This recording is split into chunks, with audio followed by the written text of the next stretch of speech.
Hello, welcome to my channel. This is Spicy Dungeoneer, and today we're going to have a closer look at One D&D changes to species, following up from my previous videos. Basically, this is going to be a lot of my own thoughts and things like that, which is different than my other video. As I mentioned in the comments, since those videos, that information was a little bit old. Ardling was taken out and Dragonborn was changed. Goliath was added.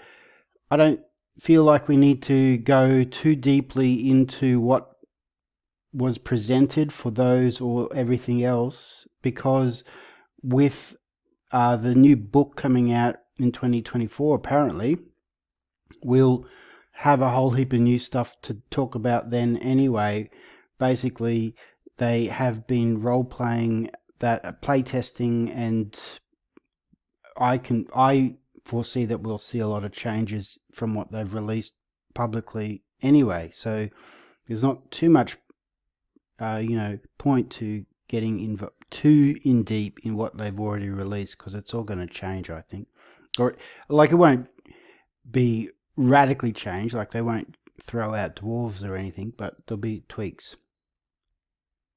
But let me know in the comments, out of the species that they have included, what would you like to see, or what should they add? I personally really like lizard folk, and I like thri-kreens. I'm not really a big fan of goblins, but a lot of my players are. They seem to be a very popular race, or species as they now say. And on that note, you should be aware that species is replacing race as the term that is used. Let me just say, I don't think it's terrible. We'll get used to it. After a while, people will just call it that, and we won't think again about it. Sub-races are called lineages, and all of the half-races, like half-orc and half-elf, are gone. But I noticed that they have Dragonborn and Goliaths, and the Goliaths are basically giant kin. So where does this start and where does this end? Like, you can't have a half orc, but you can have a half dragon. And as I'll mention later in this video, I think mythology and legends are full of people that had strange ancestry, maybe a fairy godmother or something like that, and they went on and had these great adventures. So I'm not sure if it's a problem, but anyway, let me know what you think about it. Personally, I think that species is not a good word though, and I just think we should use lineage for everything. There's no problem. It's already something that D&D is doing. I don't see a problem with calling wood elves and high elves and dark elves lineages, different lineages, especially since they are able to have babies together, just like humans can have babies with elves, and who knows, maybe even dwarves and elves can have babies together. So this whole idea of species is broken anyway in a fantasy world. So just have lineage for everything would get rid of this whole idea of subrace. However, if we must use the lineage for subrace, is if the Wizards of the Coast are so married to this idea of subraces that we must use the word lineage, then is a word like ancestry, kin, descent, folk, ilk, or people better than species? I think something like that would be, because species sounds too scientific. Personally, when I do Viking-inspired campaigns, I use kith and kin. I like that, which just means family and friends. Let me know if you think that any of those words would be better. I like lineage, don't get me wrong. I'm just not keen on species. But I do get it that heroes are special characters that don't conform to stereotypes, and often the most interesting stories happen with unusual people that don't fit in to normal society and go on and actually save the world or, do great things. So I get it. And, Terry Pratchett's story of the human that was raised by dwarves, and so in the town guard, joined the town guard. That was a great story. And the whole idea of this human having dwarvish values was very interesting in that story.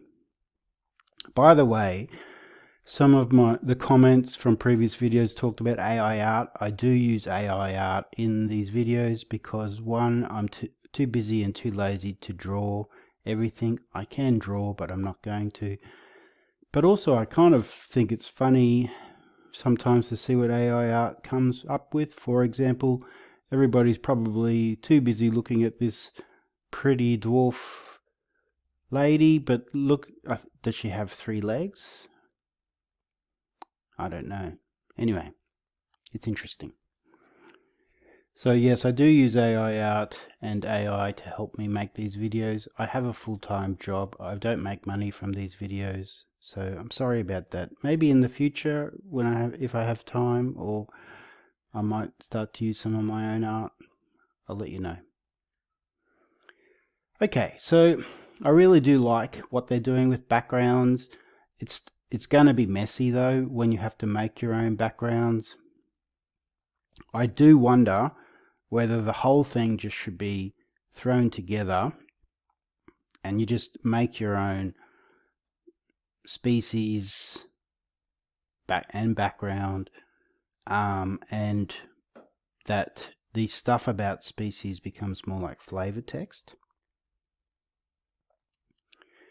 Yeah, so gender. We don't normally talk about gender, although once in D&D, gender did. There was things you could roll for height and weight, and gender did influence that. I think that was in advanced D&D. And that really fell out of favor, and fair enough. Like I said, it is a fantasy game, and there's no reason why big, strong female barbarians can't be super strong like everybody else. Why not? And indeed, gender's not. There's a whole range of things that you could do, and it doesn't really matter. I think that there's a argument for like lineage or species being divided up into like genetic traits and cultural traits. And so we might have, like, for example, is a dwarven blacksmith different than a human blacksmith? Is that going to be communicated very well in a blacksmith background? These are questions that I'd like to know. Basically, the backgrounds all boil down to everybody gets +2 in ability and +1 in another one, or +1 in 3 abilities. I just think that should be done as when you choose your abilities, and that background shouldn't have as much to do with it. The flavor text of the species, such as dwarves, could say that they're more robust than humans, and then you decide whether you want to. But then again, your dwarf might not be like that. It might be a very charismatic or intelligent or wise dwarf rather than being strong and healthy. That would be up to the player. I know that penalties are frowned upon in 5e, but I think they should be brought back. I think they add a lot to the game. It's when the player chooses them themselves, so this whole 2 plus 1, what if you could take a -1 and then add a +1, if that makes sense? So instead of having your +2 plus 1 or +1 plus 1 plus 1, what if you could take a -1 and have 2 plus 2s, right? Or have a +1 to 4 abilities and a -1. This would really allow for characters to multiclass better, and I think multiclassing is a great thing. I think it actually adds to the game, and that by more multiclassing would mean less subclasses. And I think there's a whole range of things that could be done with multiclassing. They add another layer to the game, basically. I don't have a problem with this. What do you think? I would even go so far as allow a -2, so that you could have, +2 plus 2 plus 1 -2, right? Or -1 to 2 abilities. I know that's a lot of pluses and numbers and stuff, and so if you haven't followed that, that's fine. Let me know, but hopefully some of you have sort of gotten the point that I'm trying to make.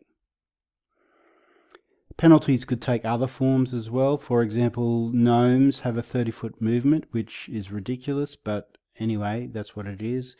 So what if there was a range of features, of cultural features perhaps, or that gnomes could choose from, but there were more than that you could have. So say you had got to choose 3 species features as part of your species, but there were actually 5 options, and you could choose to take a penalty in exchange for access to an extra option. So the gnome has 30 feet, but maybe, and these are the gnomish abilities, maybe there was one more, like, I don't know, a skill focus in mechanics, who knows? I'm just making that up. What if to get that you decided to accept the 25 movement speed, but you got that extra species ability? I think that opens up more options. I think that creates more discussions about how you can do things and stuff like that. And so then when that character is moving more slowly than the other characters, at least they might be able to contribute to the party in a different way, and so it becomes less of a bane on the party and more of a thing that they willingly or not so willingly accept in exchange for another ability that the character has. By the way, I think forest gnomes speak with animals, and all of the abilities like that should require a language slot. I gotta say I'm not a fan of gnomes though, and really I don't understand why we have gnomes and halflings and kenders. They're all so similar.